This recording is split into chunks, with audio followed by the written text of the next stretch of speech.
सबसे पहले तो पीटीआई के जो दोस्त सुन रहे हैं उनको मुबारकबाद। लेकिन आपका स्वाबदीदी इख्तियार ये नहीं है कि आप यूनिफॉर्म जो है वो एक कांस्टेबल वाला पहन लें और शूज जो है वो बड़े के पहन लें और कैप जो है वो एक आला ऑफिसर का पहन लें। कि हम तो कैद को लेके हमें कोई इस तरह का डिप्रेशन नहीं है।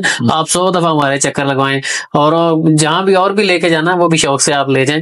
हम जो है वो अपने मौक़िफ़ पे कायम है और बिल्कुल इमरान खान साहब के साथ खड़ी। अस्सलाम वालेकुम नाज़रीन, मैं हूं अली तला चौधरी। मेरे साथ सीनियर एडवोकेट जनाब आतिफ हुसैन हाशमी साहब मौजूद हैं, जो कि आज सनम जावेद खान साहिबा की पेशी पर आए हुए थे और एटीसी कोर्ट में पेशी थी और जज साहब के साथ मुकालमा भी हुआ, उसके ऊपर भी बात करेंगे। लेकिन इनकी सनम जावेद खान साहिबा और आलिया हमजा मलिक साहिबा से क्या गुफ्तगू शनीद हुई। अस्सलाम वालेकुम सर। वालेकुम अस्सलाम सर, क्या हाल है? अल्लाह का शुक्र है। सबसे पहले तो सीनियर जो आपने कहा, सीनियर तो नहीं, मैं कानून का एक अदना सा स्टूडेंट हूँ। हाँ, ये जरूर है कि बहुत सारे हमारे जो सीनियर हैं उनसे ज्यादा हमने पिछले 1 साल में अदालतों को चक्कर काटे, कोर्ट्स को जो है वो ऑब्जर्व भी किया और चक्कर भी काटे। जूतियां घिसाई हैं, मुहावरा सही है कह सकते हैं आप। हाँ जी। अच्छा सर, वकला के ऊपर बाद में बात करेंगे। आप पहले तो ये बताएं कि आज सनम जावेद खान साहिबा और आलिया हमजा मलिक साहिबा से आपकी बड़ी डिटेल गुफ्तगू शनीद हुई, केस के बारे में भी और दीगर मामला के बारे में, क्या हमारे नाज़रीन को बताना चाहेंगे?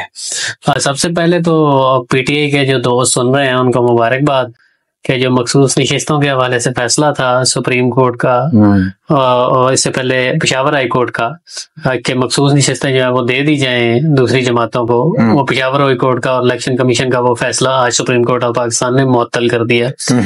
दूसरी रही बात आलिया हमजा की, सनम जावेद की, तो आज उनकी पेशी थी, रूटीन की एक पेशी थी।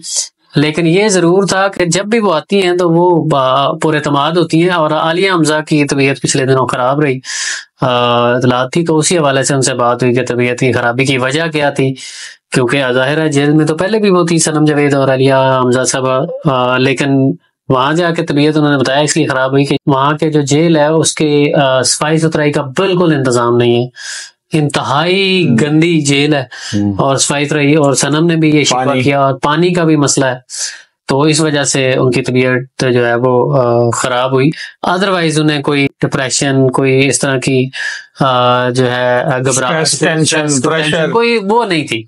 मतलब कैद को लेके या मतलब ये सोबतें जो बर्दाश्त करें उसको लेके कोई। आपके कहने का मतलब है कि जो honourable chief minister Maryam Nawaz Sharif साहिबा जो यूनिफॉर्म पहन के घूम रही हैं उसका प्रेशर और वो जो दिखावा है वो बढ़ गया?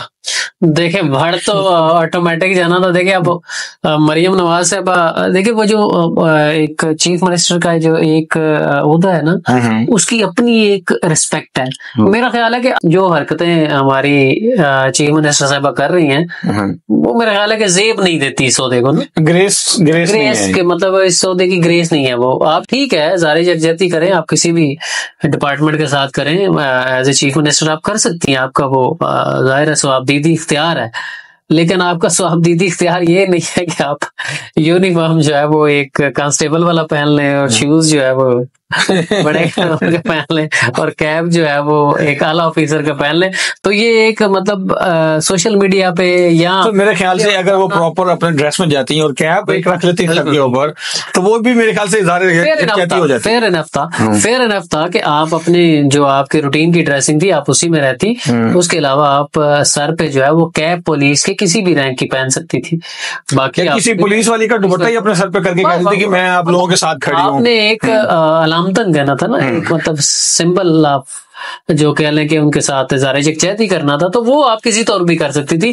तो जिस तरह से ये तरीकाकार जो इख्तियार किया गया, इससे मेरा ख्याल है कि उन्होंने कोई पुलिस डिपार्टमेंट की शान में इजाफा नहीं किया। हाँ, तंज़ो मज़ाक में उन्होंने जरूर इजाफा किया है। बाकी वापस जो है एटीसी कोर्ट पे जो आते हैं कि उन पे ऊपर कोई प्रेशर नहीं था। वो कहते हैं कि हमें बेशक जितनी मतलब सनम जावेद साहब से बात हुई तो उन्होंने कहा कि आप जेल में रखना है, आप रखें, शौक से रखें, लेकिन ये है कि जहाँ पे हमें रखना है वहां पे सफाई सुथराई का ख्याल जो आपके अपने SOPs हैं उसके मुताबिक रखें। हम ये भी नहीं कह रहे कि हाई फाई करते हैं, मतलब जो आपके जेल के SOPs के मुताबिक जो सफाई सुथराई वहां पे होनी चाहिए वो भी नहीं है। मतलब इतने बुरे हालात हैं, लेकिन खैर वो कहती है इस कैद को लेके हमें कोई इस तरह का डिप्रेशन नहीं है। आप 100 दफा हमारे चक्कर लगवाएं और जहां भी और भी लेके जाना है वो भी शौक से आप ले जाएं। हम जो है वो अपने मौक़िफ़ पे कायम है और बिल्कुल इमरान खान साहब के साथ खड़ी। अच्छा सर, ये मखसूस नशिस्तें जो है वो मिल रही हैं PTI को वापस, तो सुनने में आ रहा है इन 3-4 खवातीन का नाम भी है। जी बिल्कुल, ऐसे ही सुनने में आया है कि जो अभी प्रायोरिटी लिस्ट है उसमें आलिया हमजा साहबा हैं, सनम जावेद साहबा हैं, डॉक्टर यास्मीन राशिद साहबा हैं और एक और खातून, अब नाम ज़हन में नहीं है वो है। बाकी जाहिर है इस फैसले के बाद जो पाकिस्तान तहरीक इंसाफ की सियासी कमेटी है उन्होंने अपना इजलास जो है या पार्लिमानी कमेटी जो है उनका इजलास तलब कर लिया गया। उसमें जाहिर है वो एक सियासी पार्टी है, वो अपने फैसले खुद कर सकती है। तो पहले भी उन्होंने पब्लिक अकाउंट कमेटी के लिए जो है उनका नाम शेर अफजल मरवत का नहीं दिया, अब उन दूसरों का दे दिया, शेख वकास अकरम साहब का दिया, जो मेरे ख्याल से बड़ी अच्छी चॉइस है क्योंकि वो एक प्रॉपर जो है वो पॉलिटिकल पर्सनालिटी है और उनका घराना भी सियासी है और उनको सियासत के कहते हैं ना रमूजो अकाब वो पता है, वो दाव पेच कह लें जो मर्जी के, लेकिन वो सब उन्हें पता है। मतलब उन्होंने सियासी इनिंग्स कैसे खेल लिया है, उन्होंने नेगोशिएशन कैसे करनी है, उन्होंने पब्लिक अकाउंट्स कमेटी में क्या चीजें हाईलाइट करनी है, ये बड़ी अच्छी तरह वो जानते हैं और मेरा ख्याल है कि ये बेहतरीन चॉइस है और हुकूमत को जो है वो बुरे दिन आने वाले हैं। जैसे ये चार्ज संभालेंगे अपना हलफुटा, मतलब वो अपना पोजीशन संभालेंगे, पब्लिक कमेटी का नोटिफिकेशन इनका हो जाएगा, तो मेरे ख्याल से कि आपको जो है जो हुकूमत कर रही है वो मीडिया पे ये दिखाने के लिए काफी होंगे इनके स्कैंडल सारे। अच्छा सर, सनम जावेद खान साहब सोशल मीडिया का कुछ थैंक्स वगैरह कर रहे थे, सुनने में आया।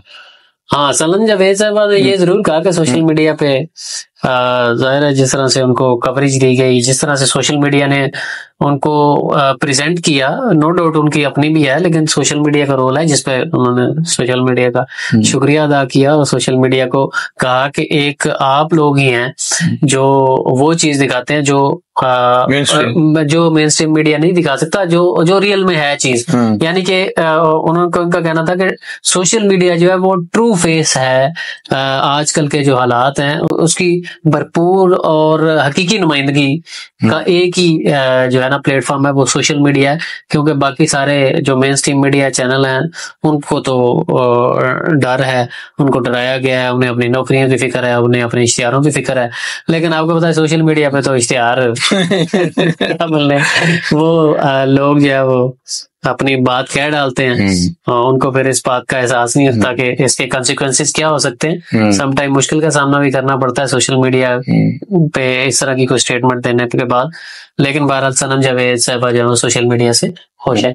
Sir thank you. Sir last question है कि FIA साइबर क्राइम का विंग जो है वो रिमूव करके नेशनल साइबर क्राइम एजेंसी के अथॉरिटी इस तरह का कुछ बना रहे हैं इन्वेस्टिगेशन, वो क्या सीन है? सर देखिए, अथॉरिटी जितनी मर्जी बना लें, आज भी ऑनरेबल जज साहब ने ये रिमार्क्स दिए, उसमें बताया गया कि सोशल मीडिया का कोई कानून नहीं है सोशल मीडिया के लिए, तो एक अथॉरिटी बना दीजिए। तो जज साहब का ये कहना था कि जहाँ पे अथॉरिटी बनानी चाहिए वहां पे आप बनाते नहीं है, जहाँ पे नहीं बनानी चाहिए वहां पे आप बना लेते हैं। तो एक जज के ये रिमार्क्स थे।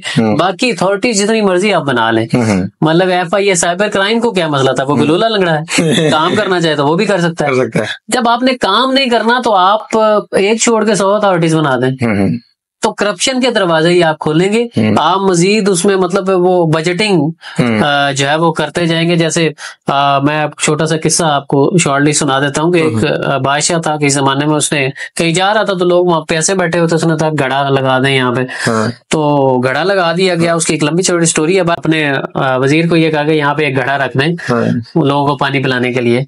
तो बादशाह का 1 साल बाद गुजर हुआ तो वहाँ एक बहुत बड़ी बिल्डिंग खड़ी थी। तो बादशाह हैरान था कि मैंने तो ऐसा कोई हुक्म नहीं दिया। उन्होंने कहा जी हमने घड़ा रखा था, फिर घड़े जो है वो घड़े भरने के लिए पानी भरने के लिए भी बंदा रखा, फिर उसको जंजीर बांधने के लिए अलग बंदा रखा, ताला लगाने के लिए अलग बंदा रखा, फिर उस घड़ी के सिक्योरिटी के लिए अलग बंदे रखे, फिर उस सारे खजाने को संभालने के सारे खर्चे को बनाने के लिए वो अलग डिपार्टमेंट अकाउंट्स का बनाना पड़ा हमें, फिर उस अकाउंट्स डिपार्टमेंट को कंट्रोल करने के लिए वहां में एक सरबराह चाहिए था। तो इस तरह करके एक पूरी बिल्डिंग वहां पे खड़ी थी। तो मैं यही अथॉरिटी जितनी मर्जी आप बना ले, जब आपने काम कोई नहीं करना, काम करना चाहे तो एक बंदा भी एक डिपार्टमेंट के लिए काफी है, लेकिन जब काम नहीं करना, करप्शन करनी है तो लोगों को अकोमोडेट करना है तो 100 अथॉरिटीज बना दे, फर्क नहीं पड़ता। जी बहुत शुक्रिया।